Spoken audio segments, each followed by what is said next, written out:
Hello students. तो आज हम पढ़ने वाले एक नया टॉपिक जो कि है effect of addition of various solutes on surface tension. यानी कि जब हमारे पास सॉल्वेंट प्रेजेंट होगा और वहां पर जब हम अलग अलग तरीके के सॉल्यूट डालेंगे तो वहां पर सरफेस टेंशन में क्या चीजें नई एक्स्ट्रा हमें देखने को मिलती है वो हम पढ़ेंगे। ठीक है, तो सरफेस टेंशन हमने कंप्लीट कर लिया था। आई होप आपको पता होगा कि हमने किस तरीके से उसको बताया था। सरफेस टेंशन क्या होता है इसकी जानकारी आपको होगी। तो अब हम पढ़ेंगे इस टॉपिक को। तो चलो स्टार्ट करते हैं। तो सरफेस टेंशन को हमने कुछ इस तरीके से बताया था कि surface tension is a force acting per unit length on the surface of a liquid. यानी कि लिक्विड के पर यूनिट लेंथ में जो यहाँ पर टेंशन क्रिएट होती है, फोर्स क्रिएट होती है 90 डिग्री के एंगल में, उसी को हम सरफेस टेंशन बोलते हैं। ये क्यों होता है? कोहेसिव फोर्सेस के कारण होता है जो कि लिक्विड मॉलिक्यूल्स में होता है, जो कि हमने आपको कुछ इस तरीके से बताया था कि यहाँ पर जो होती है नेट फोर्स जीरो नहीं हो पाती, जिसके कारण से यहाँ पर क्या होता है, सरफेस टेंशन यहाँ पर मौजूद होती है। जब अलग अलग तरीके के सॉल्यूट्स को लिक्विड में ऐड किया जाता है तो इंटरमोलिकुलर फोर्सेज जो होती है लिक्विड के अलोंग में, यानी कि मॉलिक्यूल्स के बीच में, वो चेंज होने लगती है, जिसके कारण से यहाँ पर क्या होता है, सरफेस टेंशन जो होता है वो चेंज हो जाता है। ठीक है, कि यहाँ पर हमको पता है कि अलग अलग मॉलिक्यूल्स प्रेजेंट है, इनके बीच में यहाँ पर जो फोर्स लग रहा है ये सॉल्यूट में डालने के कारण कुछ इनका इफेक्ट जो होता है वो दूसरा हो जाता है। ठीक है, यानी कि इनका जो इंटरमोलिकुलर फोर्स जो था वो चेंज हो चुका है, जिसके कारण से क्या होता है कि सरफेस टेंशन भी अब पहले की अपेक्षा चेंज हो जाती है। टाइप्स ऑफ सॉल्यूट की बात करें जो कि सरफेस टेंशन में इफेक्ट डालने वाली है, वो दो तरीके की होती है, जो कि है सरफेस एक्टिव सॉल्यूट और एक है surface inactive solute. Surface active solutes क्या होते हैं? वैसे सॉल्यूट्स जो कि डिक्रीज कर देते हैं सरफेस टेंशन को। जब आप लोग उसको लिक्विड में डालते हैं तब तो वो क्या होता है, उसे हम सरफेस एक्टिव सॉल्यूट बोलते हैं। जैसे कि सोप हो गया। ठीक है, तो हमारे पास पहले से जो लिक्विड है, मान लो कि हमारे पास पानी प्रेजेंट है, ठीक है, इसका अब सरफेस टेंशन कुछ और था। जैसे ही आपने इसमें सोप डाल दिया, यानी कि आप क्या डाल रहे हो, एक सॉल्यूट डाल रहे हो, तो इसमें इसके जो मॉलिक्यूल्स होते हैं ये भी इसमें घुल जाते हैं। इसी कारण से क्या होता है, वाटर का मॉलिक्यूल और सोप के मॉलिक्यूल में इंटरमोलिकुलर अट्रैक्शन जो होता है वो चेंज हो जाता है, और ये क्या करता है, ये सरफेस टेंशन को डिक्रीज करने का काम करता है। ठीक है, तो जो सरफेस टेंशन को डिक्रीज करेंगे वैसे सॉल्यूट्स को हम बोलते हैं सरफेस एक्टिव सॉल्यूट। जैसे कि एग्जांपल में सोप हो गया, डिटर्जेंट हो गया, अल्कोहल हो गया, इन सबको हम बोलते हैं सरफेस एक्टिव सॉल्यूट, और इसका दूसरा नाम भी होता है सर्फेक्टेंट्स। ठीक है, अब सरफेस एक्टिव मॉलिक्यूल जो होते हैं वो लिक्विड के सरफेस में एक्यूमुलेट हो जाते हैं, यानी कि पूरा फैल जाते हैं। They reduce the cohesive force between liquid molecules. तो लिक्विड के मॉलिक्यूल्स के बीच में जो यहाँ पर फोर्स लग रहा होता है, जो कि हमने देखा था, ये क्या करते हैं, इनको डिक्रीज करने का काम करती है, जिसके कारण से क्या होता है, सरफेस टेंशन जो होता है वो डिक्रीज हो जाता है। इन मॉलिक्यूल्स में मेनली दो चीजें देखने को मिलती है, एक होता है हाइड्रोफिलिक पार्ट, एक होता है हाइड्रोफोबिक पार्ट।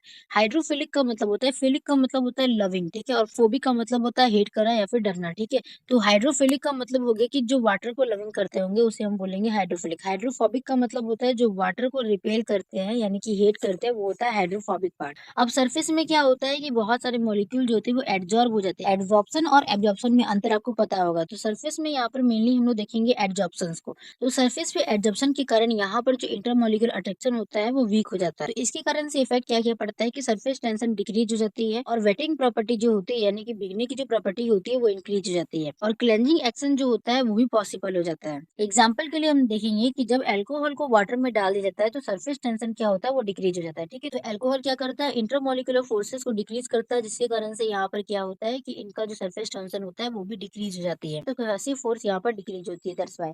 तो इस चीज तरीके की चीजों को बोलते हैं सरफेस एक्टिव सॉल्यूट। अब बढ़ते हैं नेक्स्ट की ओर, जो की है सरफेस इनएक्टिव सॉल्यूट। तो वैसे सॉल्यूट जो कि क्या करते हैं, सरफेस टेंशन को इंक्रीज करने का काम करते हैं जब वो लिक्विड में होते हैं, तो उसे हम बोलते हैं सरफेस इनएक्टिव सॉल्यूट्स। जैसे कि सोडियम क्लोराइड हो गया, पोटेशियम क्लोराइड हो गया, शुगर हो गया, ये सब। ठीक है, तो इनको जब आप क्या करोगे, पानी में या फिर कोई भी दूसरा आपके पास लिक्विड प्रेजेंट हो उसमें डालोगे, तो ये लोग क्या करते हैं कि यहाँ पर सरफेस टेंशन को इंक्रीज करने का काम करते हैं, जिसकी वजह से ये होता है। तो ये जो सॉल्यूट्स होते हैं वो ज्यादातर क्या होते हैं, बल्क में प्रेजेंट होते हैं, सरफेस में ज्यादातर ये प्रेजेंट नहीं होते हैं। इसी कारण से क्या होता है कि जो इंटरमोलिकुलर अट्रैक्शन होता है इन लिक्विड्स की मॉलिक्यूल्स के बीच में, वो इंक्रीज कर जाती है। अब इंटरमोलिकुलर फोर्सेस इंक्रीज हो जाएगी तो यहाँ पर जो सरफेस टेंशन है वो भी इंक्रीज हो जाएगी। तो यहाँ पर क्या होता है कि इनके इंक्रीज होने के कारण कोहेसिव फोर्सेस इंक्रीज हो जाती है, जिसके कारण से क्या होता है, सरफेस टेंशन भी इंक्रीज हो जाता है। एग्जाम्पल के लिए हम देखेंगे कि कॉमन सॉल्ट जो होता है जब उसको वाटर में ऐड करता है तो सरफेस टेंशन यहाँ पर उसकी इंक्रीज हो जाती है। फिर हम देखते हैं इफेक्ट ऑफ कॉन्सेंट्रेशन, यानी कि कॉन्सेंट्रेशन पे इनका क्या इफेक्ट पड़ता है। तो जब हम यहाँ पर सरफेस एक्टिव के सॉल्यूट्स को डालते हैं तो यहाँ पर क्या होता है, कॉन्सेंट्रेशन इंक्रीज करने से सरफेस टेंशन डिक्रीज करती है,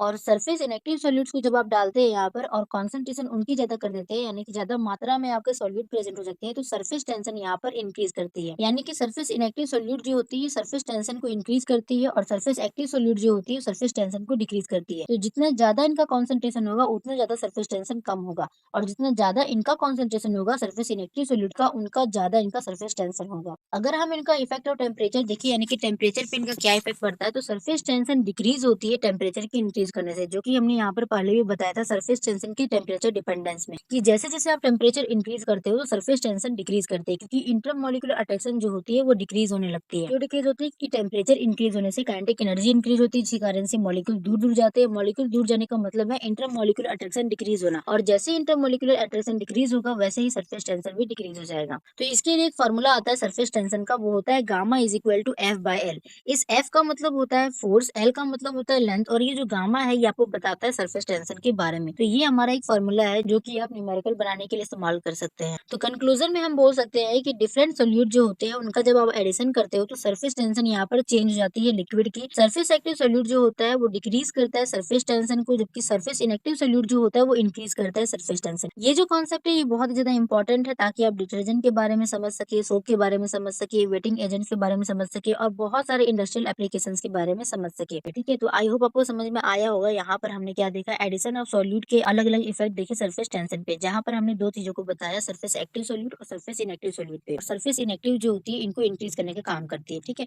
तो ये दो चीजें मेन याद रखनी है, और इनका थोड़ा सा कॉन्सेप्ट याद करना है कि इंटरमोलिकुलर फोर्सेज डिक्रीज होगी तो कौन डिक्रीज होने वाला है, कौन इंक्रीज होने वाला है, बस। और ये टॉपिक आपको याद हो जाएगा। ठीक है, तो आई होप आपको वीडियो अच्छी लगी होगी, वीडियो हेल्पफुल लगी होगी, तो वीडियो को शेयर जरूर कर देना। मिलते हैं नेक्स्ट वीडियो में, जहाँ पर हम नए टॉपिक्स को पढ़ रहे होंगे। Thank you.